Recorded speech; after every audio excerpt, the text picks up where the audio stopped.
إن الحمد لله نحمده ونستعينه ونستغفره ونعوذ بالله من شرور أنفسنا ومن سيئات أعمالنا من يهده الله فلا مضل له ومن يضلل فلا هادي له وأشهد أن لا إله إلا الله وحده لا شريك له وأشهد أن محمدا عبده ورسوله يا أيها الذين آمنوا اتقوا الله حق تقاته ولا تموتن إلا وأنتم مسلمون يا أيها الناس اتقوا ربكم الذي خلقكم من نفس واحدة وخلق منها زوجها وبث منهما رجالا كثيرا ونساء واتقوا الله الذي تساءلون به والأرحام إن الله كان عليكم رقيبا يا أيها الذين آمنوا اتقوا الله وقولوا قولا سديدا يصلح لكم أعمالكم ويغفر لكم ذنوبكم ومن يطع الله ورسوله فقد فاز فوزا عظيما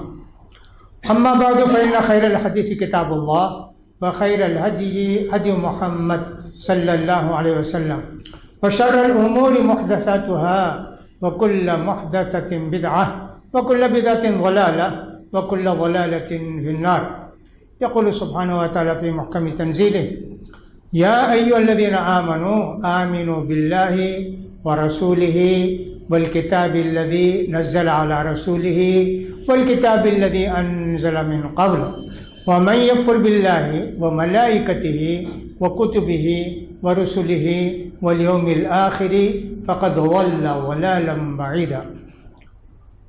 وفي حديث عمر بن الخطاب رضي الله تعالى عنه قال جبريل يا رسول الله أخبرني عن الإيمان قال الإيمان أن تؤمن بالله وملائكته وكتبه ورسله واليوم الآخر والقدر خيره وشره وفي بعض الروايات من الله تعالى متفق علیہ. برادران اسلام، خواتین ملت، خطبہ مسنونہ کے بعد میں نے سورہ نساء کی آیت نمبر 130 پر 6 کی تلاوت کی. اس آیت مبارکہ کے اندر اللہ تعالیٰ ارشاد فرماتے ہیں اے مومنو ایمان لاؤ، پھر سے ایمان لاؤ اللہ پر اور اس کے رسول پر اور اس کی اس کتاب پر جو اس نے اپنے بندے پر نازل کی اور ان کتابوں پر جو اس سے پہلے نازل کی. اور جو آدمی کے کفر کرے گا، نہیں مانے گا اللہ کو، اس کے رسول کو اور رسولوں کو اور آخرت کو، تو ایسا آدمی بہت دور کی گمراہی میں جا پڑا. حضرت عمر بن خطاب رضی اللہ تعالیٰ عنہ کی ایک حدیث آتی ہے، ذرا لمبی حدیث ہے. یہ معلوم ہوتا ہے حجۃ الوداع سے پہلے حضرت جبریل علیہ السلام ایک مرتبہ اللہ کے رسول صلی اللہ علیہ وسلم کے پاس آئے. حضرت جبریل علیہ السلام کو اللہ کے پیارے رسول نے زندگی میں صرف 2 بار دیکھا اصلی شکل و صورت میں. کتنے مرتبہ آئے حضرت جبریل علیہ السلام، لیکن اپنی اصلی شکل و صورت میں صرف 2 بار اللہ کے رسول نے ان کو دیکھا. آتے تھے کسی آدمی کی شکل میں. حضرت دحیہ کلبی بہت خوبصورت، بہت اچھے صحابی تھے. ان کی شکل میں اکثر حضرت جبریل آیا کرتے تھے اور اللہ کے رسول صلی اللہ علیہ وسلم کو معلوم ہو جاتا کہ جبریل علیہ السلام آئے ہیں. وہی پہنچاتے آپ کو کوئی بھی بات معلوم کرنی ہوتی ہے حضرت جبریل بتاتے. بعض مرتبہ اللہ کے رسول کو بھی شروع میں معلوم نہیں ہوتا کہ جبریل علیہ السلام ہے، لیکن درمیان میں معلوم ہو جاتا ہاں یہ تو جبریل علیہ السلام آئے ہیں. وہی سے ایک مرتبہ کا واقعہ ہے کہ حضرت جبریل علیہ السلام آئے. صحابہ سب مسجد میں بیٹھے ہوئے ہیں، سفید کپڑے، کالے بال، بڑے ادب کے ساتھ آ کے اللہ کے رسول صلی اللہ علیہ وسلم کے سامنے بیٹھ گئے. اتنے ادب سے بیٹھے کہ گھٹنے سے گھٹنے لگا کر سر جھکا کر بیٹھے. صحابہ نے کہا کون آدمی ہوں گے بھائی یہ؟ اگر مدینے والے ہوتے تو ہم سب جانتے ان کو، اگر باہر والے ہوتے تو ان کے کپڑے میلے ہوتے، بال سب الجھے ہوئے ہوتے، لیکن معلوم ہوتا ابھی نہا دھو کر ایک دم صاف ستھرے آئے ہیں. اب کیا پوچھتے؟ جب تک اللہ کے رسول نہ بتائیں صحابہ پوچھتے بھی نہیں تھے، خاموش صحابہ بیٹھے رہے۔ حضرت جبریل علیہ السلام نے آ کر اللہ کے رسول صلی اللہ علیہ وسلم سے چند سوالات کیے۔ ایک سوال اس میں سے یہ تھا کہ محمد صلی اللہ علیہ وسلم بتائیے ایمان کس کو کہتے ہیں؟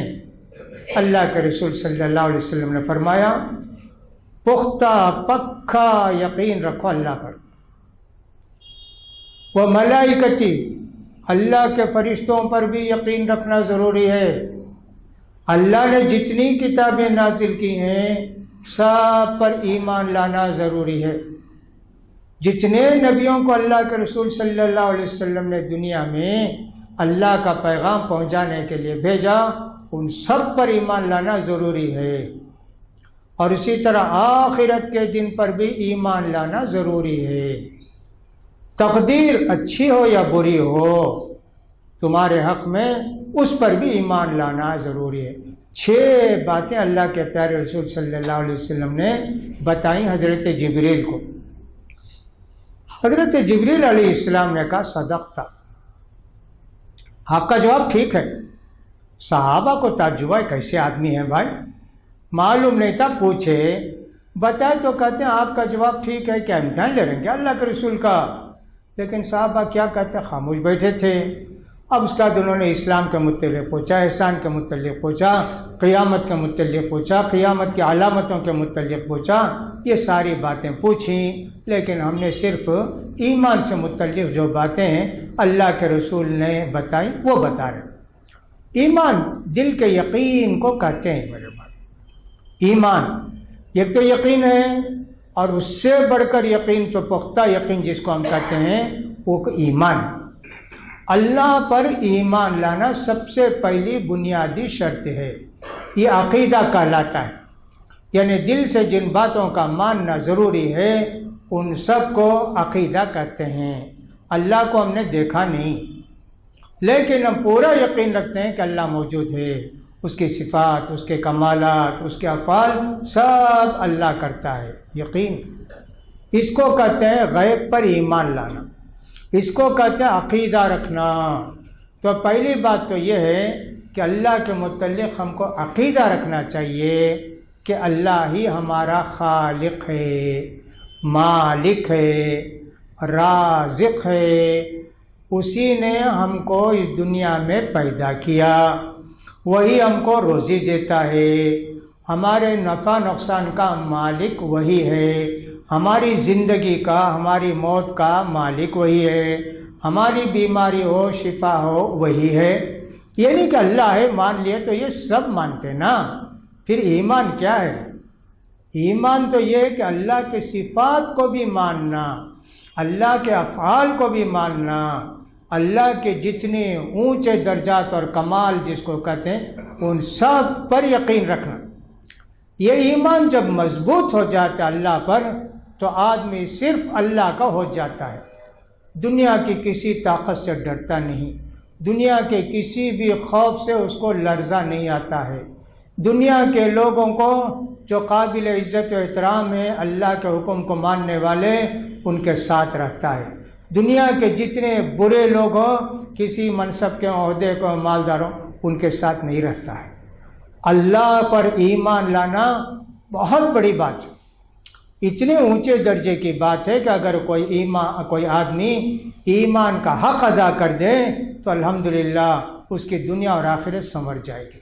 اللہ کیا کہتے ہیں سورہ نساء کے اندر آیت نمبر 136 چوتھی سورہ، یا ایھا الذین آمنو، ایمان تو لے آئے نا صحابہ کرام، اللہ کہتے ہیں آمنو باللہ، پھر سے ایمان لاؤ۔ اللہ اکبر، ہم تو یہی نہ کہیں گے کہ ہم تو ایمان لائے، پھر اللہ کیوں کہتا ایمان لاؤ؟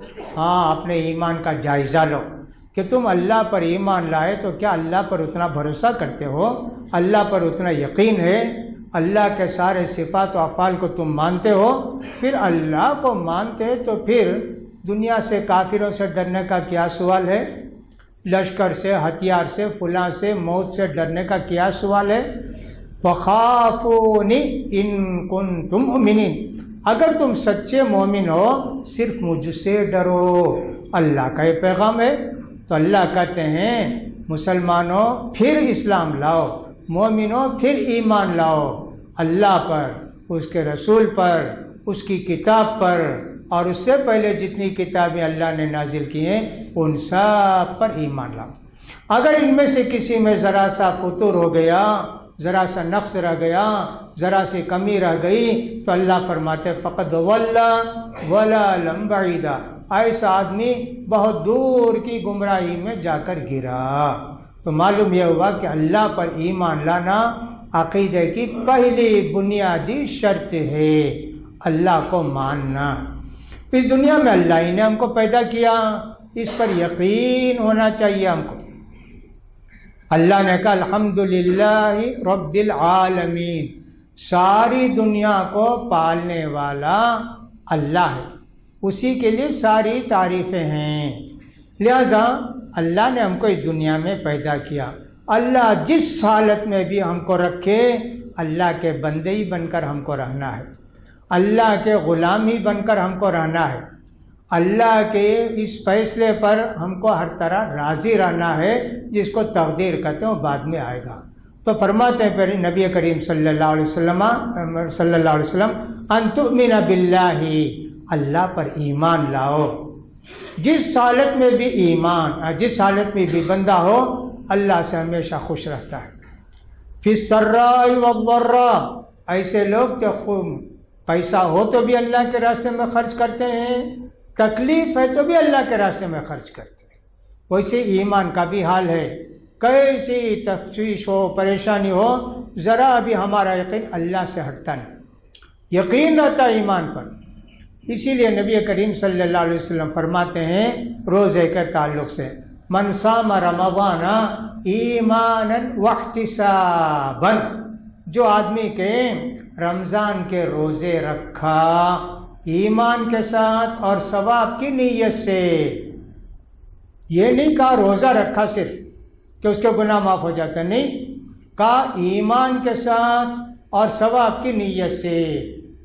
اللہ نے ہم پر یہ روزے فرض کیے ہیں، ان کا رکھنا ہمارے لیے ضروری ہے۔ یہ روزے ساری امتوں پہ بھی فرض تھے، اس روزے کے تقاضے ہم کو پوری کرنے ہیں، جھوٹ نہیں بولنا ہے، غیبت نہیں کرنا ہے، برائی سے بچنا ہے، پورا ہم کو یقین ہونا چاہیے۔ اس ایمان کے ساتھ اگر ہمارے روزے ہوتے ہیں تو رمضان کے بعد بھی زندگی میں فرق نہیں آئے گا۔ رمضان میں جو اللہ تھا وہی اللہ بھی ہے، یہ نہیں کہ رمضان کا کوئی اسپیشل اللہ ہے جو زیادہ دیتا ہے اور رمضان کے بعد وہ اللہ چلا جاتا ہے پھر دوسرے رمضان میں آتا ہے، سو تھری ہے۔ اگر ہمارا ایمان ہوتا، یقین ہوتا اللہ پر، اللہ کے احکام پر، تو ہم رمضانی مسلمان نہیں رہتے، رحمانی مسلمان ہوتے، 24 گھنٹے کے مسلمان ہوتے، بیپار میں بھی اللہ ہی کا خیال کرتے، اللہ کے احکام کا، نکاح میں بھی، شادی میں بھی، موت میں بھی، ہر چیز میں اللہ ہی کا خیال کرتے نا۔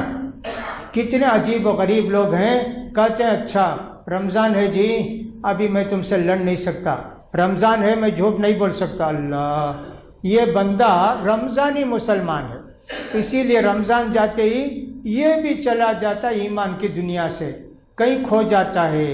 کتنی بہاریں تھی رمضان میں، کتنی رونق تھی رمضان میں، یہ بندہ اس کے بعد ایسے غائب ہوتا ہے کہ کوئی مجلس کا تعلق ہی نہیں ہے۔ فرماتے اللہ تعالیٰ سورہ حج کے اندر وَمِنَ النَّاسِ مَن يَعْبُدُ اللَّهَ عَلَىٰ حَرْفٍ فَإِنْ أَصَابَهُ خَيْرٌ اطْمَأَنَّ بِهِ وَإِنْ أَصَابَتْهُ فِتْنَةٌ انقلب عَلَىٰ وَجْهِهِ خَسِرَ الدُّنْيَا وَالْآخِرَةَ ذَلِكَ هُوَ الْخُسْرَانُ الْمُبِينُ۔ کچھ اللہ کے بندے جتنے ہیں سب اللہ کے بندے نا، ہم بھی، کافر بھی، بدھ مذہب کو ماننے سب اللہ ہی کے نا بندے ہیں، غلام سب اسی کے نا ہیں۔ وَمِنَ النَّاسِ بعض لوگ مَن يَعْبُدُ اللَّهَ ایسے ہیں کہ اللہ کے عبادت کرتے ہیں، عَلَىٰ حرف کنارے کھڑے ہو کر، بیچ میں آ کر اندر گھس کر نہیں، بس کنارے، فائدہ ہوا تو گھسے، نہیں ہوا تو ہٹ گئے، کنارے کھڑے ہو کر اللہ کی عبادت کرتے ہیں۔ فَإِنْ أَصَابَهُ خَيْرٌ اگر اس کو بھلائی ملی، اس کا مقصد پورا ہوا، اس کی ضرورت پوری ہوئی، اطمأن بہ، اب اس کو یقین ہو گیا ہاں بھئی اسلام بہت اچھا دین ہے، کتنا فائدہ ہوتا ہے، دیکھو کتنی اچھائیاں ہیں، دیکھو اس کے اندر ہوتا ہے۔ وَإِنْ أَصَابَتْهُ فِتْنَةٌ، اور اگر اس کو کوئی آزمائش آئی، صاحب نماز پڑھا، روزے رکھا، مگر معلوم ہوا کہ صاحب کوئی فائدہ اس کو نہیں ہوا، نقصان ہو گیا، کاروبار میں کچھ نقصان ہوا یا گھر میں کسی کا انتقال ہوا، کیا ہوتا؟ انقلب علی وجہہ، پرانی روش پر چلے جاتا ہے، اللہ کی عبادت چھوڑ جاتا ہے، خسرت دنیا والآخرہ، نہ اس کو دنیا ملی نہ اللہ ملا، ذالک هو الخسران المبین، یہی کھلی ہوئی گمراہی ہے، کھلا ہوا نقصان ہے۔ آج ہم میں سے بہت سارے لوگ ایسے ہی نا کہ صاحب اللہ کی عبادت کرتے ہیں چند دن تک، اگر ان کا مطلب حاصل ہو گیا، ان کی کوئی دعا قبول ہو گئی، ان کی کوئی ضرورت پوری ہو گئی، گھر میں کچھ اچھا معلوم ہوا، تو سوچتے ہیں بھئی اسلام تو بہت اچھا ہے، اب ہمیشہ ہم کو اللہ کی عبادت کرتے رہنا چاہیے، اللہ کا کرم ہوا، اللہ کی مہربانی ہوئی، ہمارا بیمار ٹھیک ہو گیا، ہمارے گھر میں برکت ہوئی، ہمارے یہاں زچگی بھی آسانی سے ہو گئی، کیا کیا سب سوچتا ہے اللہ سے دعا کیا نا میں، اللہ نے دعا قبول کر لی بھائی۔ اب ایسے اس کو ذرا یقین ہو جاتا ہے، ذرا یقین، اس لیے کہ یہ جو عبادت کرتا ہے کنارے کھڑے ہو کر نہ عبادت کرتا ہے، ادھر بھی گر سکتا ہے ادھر بھی گر سکتا ہے، ایسا ہے۔ اور اگر اس نے دعائیں کی رمضان میں، کاروبار میں برکت کے لیے، نفع کے لیے، فلاں کے لیے، فلاں کے لیے بہت دعائیں کی، رمضان میں ہو دوسرے دنوں میں ہو، لیکن اللہ نے اس کی دعا قبول نہیں کی، اس کی ضرورت پوری نہیں ہوئی، اس کے بیمار کو شفا نہیں ہوئی، اس کی بیوی کا انتقال ہو گیا، بچے کا انتقال ہو گیا، یا کوئی مصیبت آئی، تو پھر کہتا ہے یہ کیا مصیبت ہے بھائی، اتنا میں اللہ سے دعا کیا، مانگا، اللہ ہماری دعا قبول ہی نہیں کیا، کیا کرنا اس دین میں رہ کر، اس دین میں رہے تو بھی کوئی نقصان نہیں، کوئی فائدہ نہیں، نکل گئے تو بھی کوئی نقصان نہیں، فائدہ نہیں، چلو کیا کریں جی، چھوڑو نقصان کو چھوڑ کر اب دنیا کا فائدہ کما۔ اللہ اکبر، آج ہم میں سے اکثر مسلمانوں کی حالت یہی ہے، دین کو اس لیے چھوڑتے ہیں کہ ان کو دنیا پیاری ہے، دنیا مرغوب ہے، دنیا عزیز ہے، دنیا کے لیے اللہ کے احکام کو چھوڑتے ہیں، رسول کی باتوں کو چھوڑتے ہیں، دین اسلام کے احکام کو سے روگردانی کرتے ہیں۔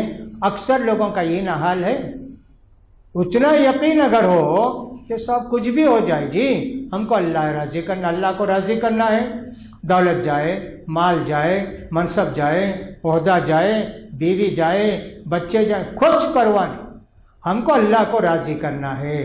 اس لیے کہ قرآن کرتا ہے واللہ ورسولہ احق ان یرضوہ ان کانوا مؤمنین، اگر یہ سچے مسلمان ہیں تو اللہ اور اللہ کے رسول کو راضی کریں گے، دنیا کو، لوگوں کو راضی کرنے کی ان کو خواہش نہیں ہوتی، کس کو راضی کریں گے؟ دنیا کی دشمنی مول لیں گے، اللہ کو راضی کریں گے۔ لیکن دنیا کے بندے دنیا داروں کو خوش کرنے کے لیے اللہ کو ناراض کریں گے۔ اللہ کیا کہتے ہیں؟ جو آدمی کے لوگوں کی ناراضگی کی پرواہ نہیں کیا، میری رضامندی کی پرواہ کیا، میں روز لوگوں کو بھی راضی کر دوں گا، اور جو آدمی کا مجھے ناراض کر کے لوگوں کو راضی کیا، خوش کیا، لوگوں کو بھی میں ناراض کر دوں گا، یہ اللہ کا وعدہ ہے۔ لہذا کتنے مسلمان ایسے ہیں کہ ایمان ان کا بالکل کنارے کھڑا ہے، صفر کے درجے میں ہے۔ لہذا ایسے لوگوں کو کیا کہیں ہم؟ مسلمان کہیں کیا؟ قرآن مجید میں سورہ بقرہ کے اندر اللہ تعالیٰ ارشاد فرماتے ہیں کلما اضاء لهم مشوا فيه واذا اظلم عليهم قاموا، منافقوں کی مثال، ذرا روشنی نظر آتی ہے وہ چلتے ہیں، آگے بڑھتے ہیں۔ منافق اسلام لائے نا، کسی لڑائی میں شرکت ہوئے، مال غنیمت ملا یا کچھ بھی فائدہ ہوا، کہتے ہیں صاحب اچھا ہے دین اسلام، اس میں ہم کو رہنا چاہیے، یقین کے ساتھ نہیں، دنیا کے فائدے کے لیے۔ کلما اضاء لهم، جب جب ان کو روشنی نظر آتی ہے، کوئی فائدہ ہوتا ہے، کوئی سکون ملتا ہے اور کسی نقصان سے بچتے ہیں، تو صاحب رہتے ہیں اسلام پر۔ وَإِذَا أَظْلَمَ، اور جب تاریکی چھا جاتی ہے، ان کی ضرورتیں پوری نہیں ہوتی ہیں، ان کی خواہشیں پوری نہیں ہوتی ہیں، ان کے کاروبار میں نفع نہیں ہوتا ہے، کام چھوڑ دیتے اسلام کو۔ ہمیں سے کتنے لوگ ایسے ہیں میرے بھائی؟ لہٰذا ہم کو چاہیے کہ اللہ کہتا ہے یا ایھا الذین آمنوا آمنوا باللہ ورسولہ والکتاب الذی نزل علی رسولہ والکتاب الذی انزل من قبل، مومنو پھر ایمان لاؤ، ایمان کا جائزہ لو۔ ہم میں سے ہر ایک کو اپنے ایمان کا جائزہ لینا چاہیے کہ ہمارا ایمان اللہ پر کتنا ہے۔ اتنا یقین ہو جائے کہ گردن بھی کٹ جاتی ہے تو اللہ کو خوش کرنے کے لیے۔ صحابہ کرام کے واقعات ہمارے لیے پورے شاہد عدل ہیں کہ صحابہ ایمان لائے تو ذرا اس سے ہٹیں۔ حضرت خباب رضی اللہ تعالیٰ نے، حضرت صہیب رومی کا واقعہ مشہور و معروف ہے نا، کہ جو مکے سے ہجرت کر کے مدینے کو جانے لگے، کافروں نے کہا ہم تم کو نہیں چھوڑیں گے۔ جب تم مکے کو آئے تو غریب تھے، مفلس تھے، 2 پیسے تمہارے پاس نہیں تھے، مکے میں رہ کر ہم لوگوں سے کما کر یہ پیسہ اٹھا کے لے جانا چاہتے کہ مدینے کو ہرگز نہیں چھوڑیں گے۔ حضرت صہیب نے کہا کیا چاہتے ہیں؟ کہا کہ 1 پیسہ بھی تم کو لے جانے نہیں دیں گے۔ کہا اٹھا لو پورا پیسہ۔ پھینک کے مکے سے مدینے کو ہجرت کر گئے۔ کتنی بڑی قربانی تھی بھائی، زندگی بھر کی کمائی، لیکن ایمان کے لیے وہ پیسے جو کہ سونے چاندی کے شکل میں تھے پھینک دیے۔ ایمان پیارا۔ جب اللہ کے رسول صلی اللہ علیہ وسلم کی خدمت میں پہنچ کر بتایا کہ کافروں نے میرے پیسے چھین لیے اور ہجرت کی اجازت دی تو کہا بخ بخ فقد ربحت تجارتک، شاباش شاباش، تمہارا بیپار کامیاب ہو گیا جی، تم نے گویا دینار و دینار پھینک کے آخرت کا سودا کر لیا۔ اور یہ کتنی بڑی کامیابی ہے۔ کتنے لوگ میرے بھائی، صحابہ کرام کی پوری زندگی یہ بتاتی ہے، مال دولت سب کچھ انہوں نے لٹا دیا اللہ کو راضی کرنے کے لیے۔ ایسا نہیں تھا کہ رمضان آئے تو مسجد بھر جائے، لوگ ہر طرف ہو، تراویح پڑھ کے پھر چلے جائیں، اور رمضان چلے جائے تو پھر نظر نہ آئے۔ ایسا تھا کیا صحابہ کا واقعہ؟ ایسے تھے کیا وہ لوگ؟ اللہ اکبر! کیا کہتا اللہ کے رسول اللہ تعالیٰ سورہ مزمل کے اندر صحابہ کرام کے تعلق سے؟ ان ربک یعلم انک تقوم ادنی من ثلثی اللیل ونصفہ وثلثہ وطائفۃ من الذین معک واللہ یقدر اللیل والنہار۔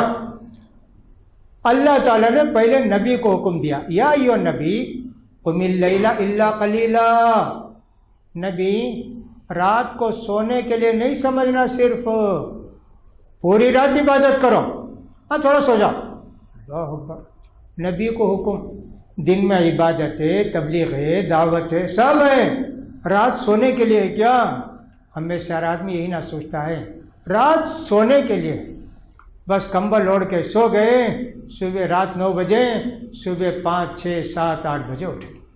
رات صرف سونے کے لیے تم نے سمجھا، عبادت کے لیے نہیں سمجھا۔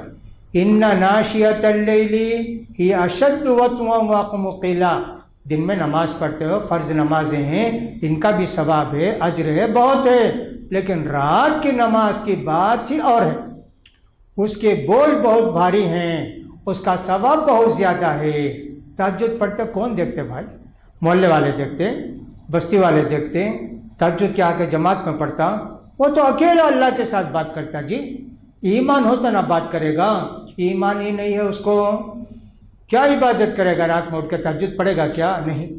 تو اللہ کے رسول کو اللہ نے حکم دیا کہ رات میں عبادت کرو، تھوڑی دیر سو جاؤ۔ اب اللہ یہاں کہتا اسی سورہ کے دوسرے رکوع کے اندر، سمجھیے، ان ربک، بے شک تمہارا رب، یعلم، خوب جانتا ہے، انک تقوم ادنی من ثلثی اللیل، رات کے 2 حصے عبادت میں گزارتے، 9 حصے کر لیں، 9 گھنٹے کریں رات کے، 6 گھنٹہ عبادت کرتے، 3 گھنٹہ سوتے۔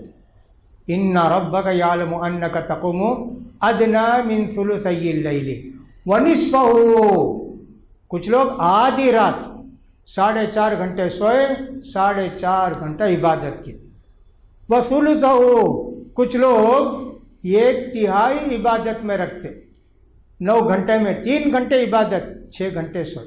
مثال کے لیے بتا رہا ہوں. کیا اللہ کے صحابہ اللہ کے رسول تھے اور صحابہ اکرام کتنے تھے؟ یہ کس بات کی دلیل ہے؟ ایمان.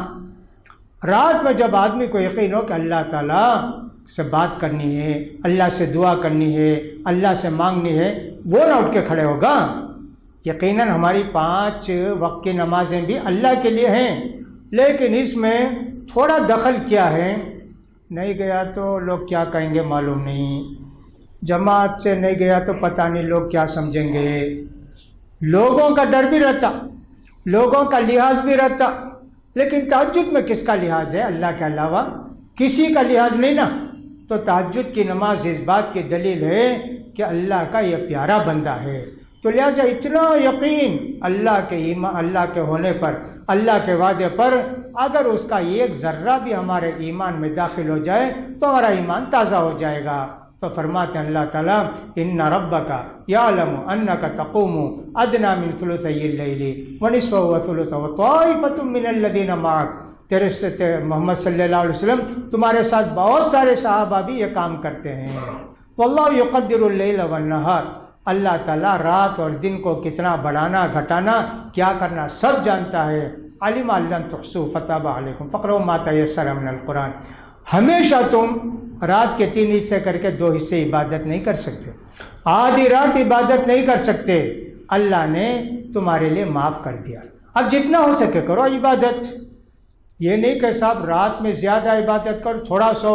اب اللہ نے کہا نہیں، اب تمہارا ایمان گواہی دیتا ہے کہ تم کو اللہ پر پورا یقین ہے، اللہ کا عبادت کا ثواب تم کو ملنے والا ہے، لہذا تم کو اللہ نے آسان کر دیا. یہ کس بات کی دلیل ہے؟ ایمان کی دلیل ہے. ہمارے کاروبار میں، گھر کے معاملات میں اور دوسرے میں اللہ پر ہم کو کتنا یقین ہے.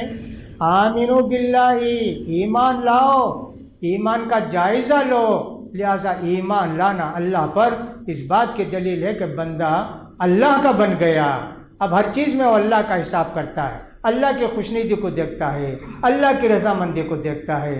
ایسا ایمان نصیب ہو جائے تو یقیناً ہماری دنیا اور آخرت کامیاب ہوگی. انشاءاللہ باقی باتیں پھر عرض کی جائیں گی. اللہ سے دعا ہے کہ اللہ تعالیٰ ایمان کو پختہ کر دے، مضبوط کر دے، ایمان کا حق ادا کرنے کی ہم کو توفیق نصیب فرمائے. اللہ تعالیٰ ہماری عبادتوں کو قبول فرمائے. اقول قولی ھذا واستغفر اللہ لی ولکم ولسائر المسلمین فاستغفروہ انہ هو الغفور الرحیم.